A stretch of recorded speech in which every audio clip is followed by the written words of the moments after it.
Today I'm going to be doing an episode about EMP and solar flare.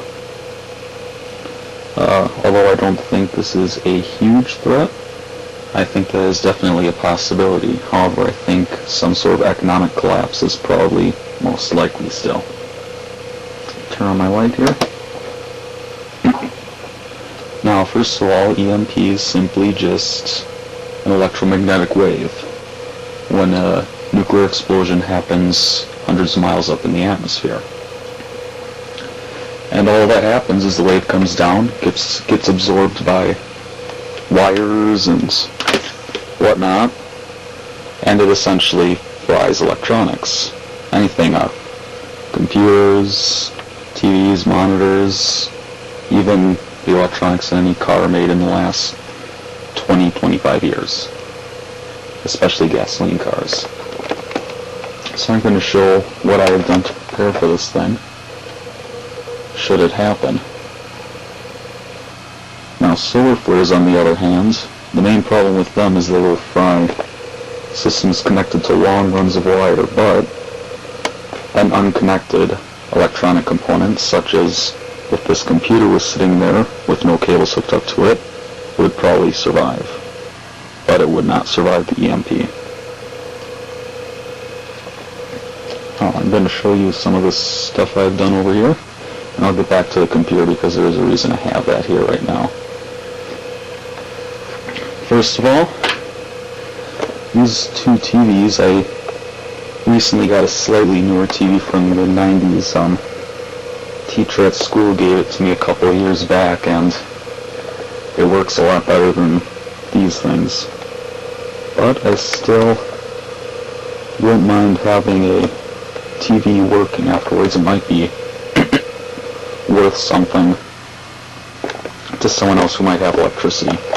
So this top TV is just the black and white TV. Very basic. It's from, I believe, late 60s, very early 70s. I think there is a date on the back, but I'm not sure.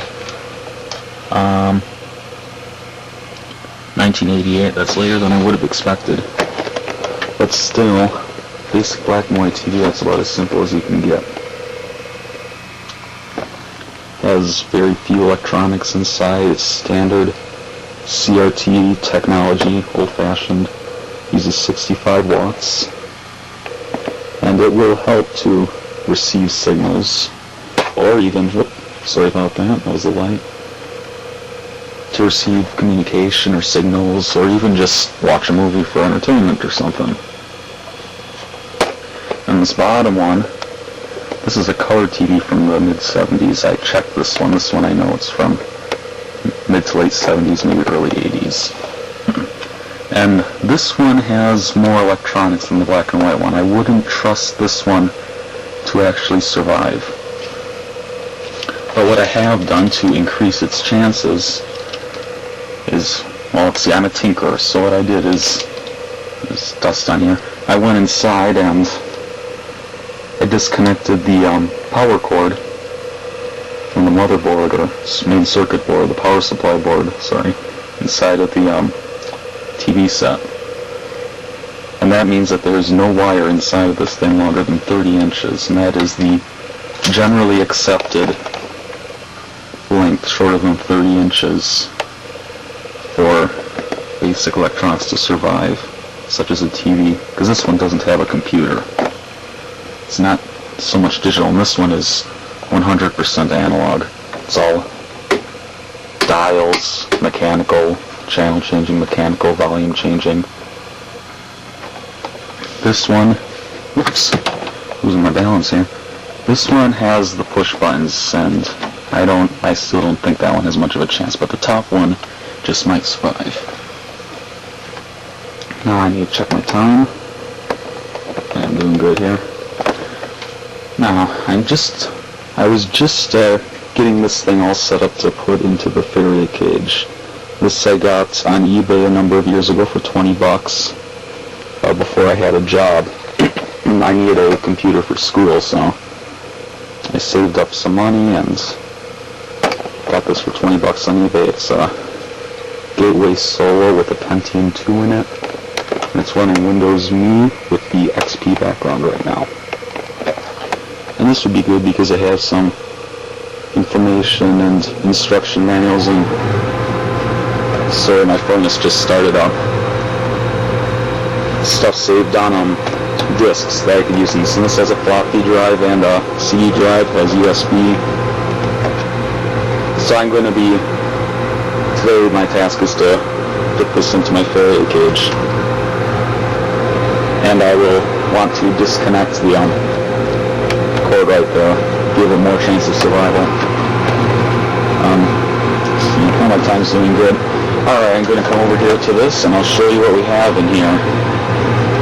I'm not going to bore you with me opening it up and taking everything out, so I'm going to pause the tape and show you what it looks like with everything out.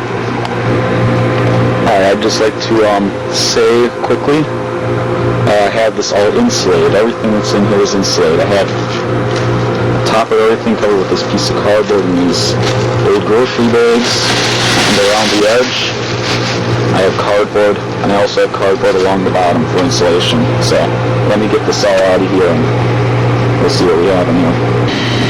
Alright, I have some of it out here. You can see I started taking layers off here. There's the insulation right there. I'm just going to start doing this in stages.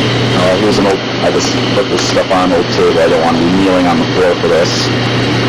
Alright, so from left to right, we have right there, we have a smoke detector, battery operated, uses 9 volts, and I also want to talk about that. I have a package with some 9 volt batteries there. Smoke detector will be very important, because when your power goes out, so do your smoke alarms, because most of those are hardwired into the grid. Okay, good, the furnace turned off. Just a portable cassette player, 400 watt inverter with an 800 watt surge. That's 12 volts to 120. Let's see, I like this thing. This is a portable flashlight. Just squeeze it like that, and then there's a button underneath this cap, and you have light. It works a lot better than my shake-up flashlight. I have 1 or 2 of these CFL bulbs in here. I can run those off of my inverter from a car battery that I will recharge with my solar panels.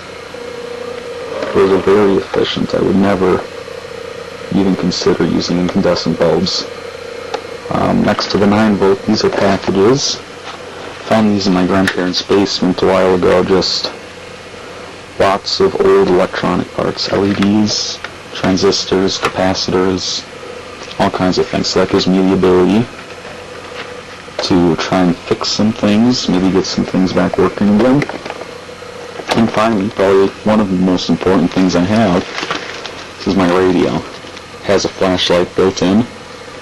I keep it in the bubble wrap for extra protection. I'll pause this and get the radio out of here and show you what it looks like. Alright, I got the radio out. It has a crank on the side to charge it. Built in, I believe, 3 AA rechargeable batteries that are just charged with that thing. I have the ability to plug in an adapter for my car battery. It can use regular alkaline batteries as well as the rechargeables. It has a flashlight built in on the left to turn it on. It's not fully charged up right now, and my camera light's kind of obscuring it, but when this thing's fully charged, the light is really bright, and it's a good area light. It's LED, so it's long-lasting. And then I have sorry about the shining, the camera light in there. I have 2 shortwave bands, and I have AM and FM. I have a switch there to select it, and when I bought this thing on eBay, I made a rule of getting one with a manual mechanical tuner instead of a digital tuner, specifically because of the EMP. I think I got this for $24 with shipping on eBay. Alright, I'm going to get another set of stuff out and show you what it looks like. What else I have in here. Alright, here's my next set of things that I saved. Put them in the Faraday cage. This, although it looks kind of like somewhat controlled chaos, I actually know what this, I actually have a reason for saving all this stuff here. Now, starting from the beginning, I have, in this package, I have essentially an entire new computer. I have I don't remember exactly what I have in there, but I know I have 3 hard drives, one Pentium 2 motherboard and one Pentium 3 motherboard that runs at 1 gigahertz. And it has, I believe, 512 megabytes of RAM or something like that, 200 something, I think. 256 megabytes of RAM, 1 gigahertz processor. It can easily run Windows XP, and that is just fine. Sorry if I'm shaky, I'm not a very good camera person here. Alright, so you can see in here, whoops, I have them wrapped in this, this is anti-static bubble wrap. The motherboards came in it, so I just wrapped all of this stuff up in here to protect it, trying to protect it from EMP, but I also want to protect it from regular things. See, I have a sound card in here, I have a network card, and I have 2 USB cards. That's my Pentium 2 processor. My Pentium 3 is actually still mounted on there with a fan and everything. I know it seems kind of silly to save network hardware, but I'll get to that in a minute. So I have essentially a whole spare computer here. The one thing I don't have is a power supply, and I'm looking into getting that right now, although I think I have a spare power supply sitting up in my room. I'll need to look for that one of these days. Anyway, moving right along, I have another network card. Again, I'll get to the network cards. PCM CIA network card for this guy, because he doesn't have any built-in network stuff. I think I said it, spare video card.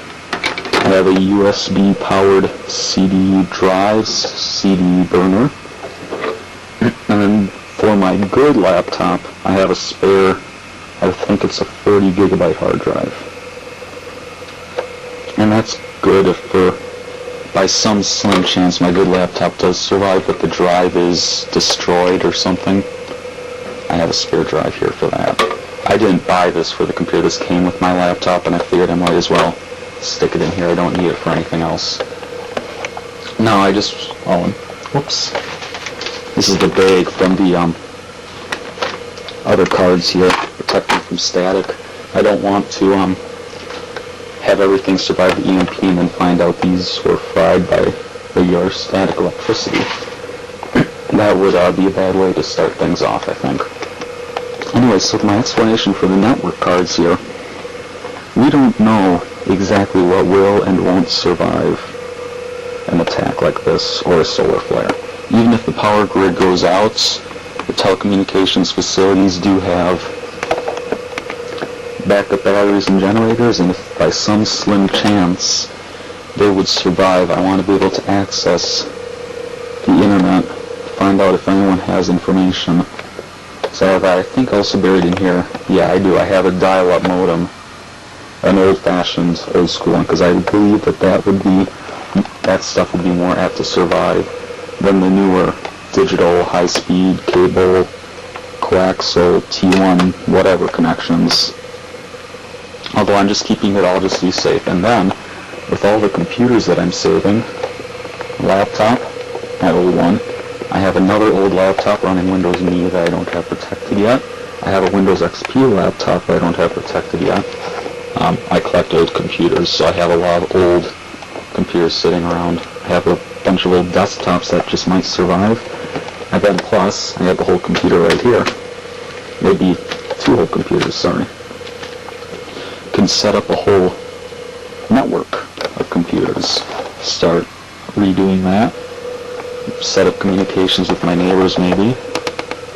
Have lots of storage space for information. A computer would be just very valuable after something like this. I believe I'm out of time here, so I am going to do another video. This will have to be a 2-part series. So I will see you in part 2 of EMP.